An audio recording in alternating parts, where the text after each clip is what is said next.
বিধানসভা কেন্দ্রের হদ্রায় এলাকায় টিপরামথা থেকে 42 পরিবারের 109 জন ভোটার ভারতীয় জনতা পার্টিতে সামিল হয়।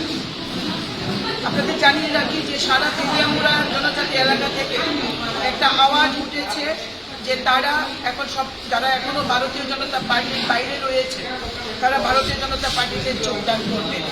আমরা সিদ্ধান্ত নিয়েছি যে যেখানকার ভোটার ওই এলাকায় আমরা তাদেরকে জয়েন করাবো। আমাদের ইতিমধ্যে প্রোগ্রাম রয়েছে আগামী রবিবার। আমরা প্রত্যেকটি যেহেতু সামনে বিধানসভার অধিবেশন, এর ফাঁকে ফাঁকে আমরা বিভিন্ন এলাকায় গিয়ে সেখানে গিয়ে আমরা ভোটাররা যারা এখনো অন্য দলে রয়েছে তাদেরকে আমরা জয়েনিং করাবো।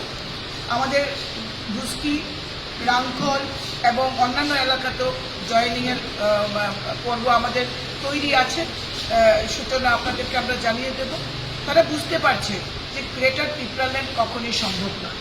এবং আপনারা জেনে থাকবেন যে টিপরামথার সুপ্রিমো নিজেও এখন গ্রেটার পিপরাল্যান্ডের কথা বলেন না। তিনি ইন্টারলকিউটর থেকে শেষ করে এখন এসছেন সাংবিধানিক ভাবে সংবিধান মেনে জনজাতিদের ডেভেলপমেন্ট। এটা তো ভারত সরকার এবং কেন্দ্রীয় সরকার কোনোদিন, এটা রাজ্য সরকার এবং ভারত সরকার কখনোই অস্বীকার করেনি। এবং তার জন্য আমাদের অর্থমন্ত্রী নির্মলা সীতারামন মন্ত্রী স্পেশাল প্যাকেজ ঘোষণা করেছেন। যাই হোক, মানুষ, সাধারণ ভোটার যারা টিপরামথাকে সমর্থন করেছিল গ্রেটার পিপরাল্যান্ডের স্বপ্নে, তারা আজকে বুঝতে পেরেছে যে পরিষেবা যদি দিতে পারে একমাত্র ভারতীয় জনতা পার্টির সরকার, যেটা কেন্দ্রে এবং রাজ্য রয়েছে, সেই সরকারের দ্বারাই তাদের ডেভেলপমেন্ট সম্ভব।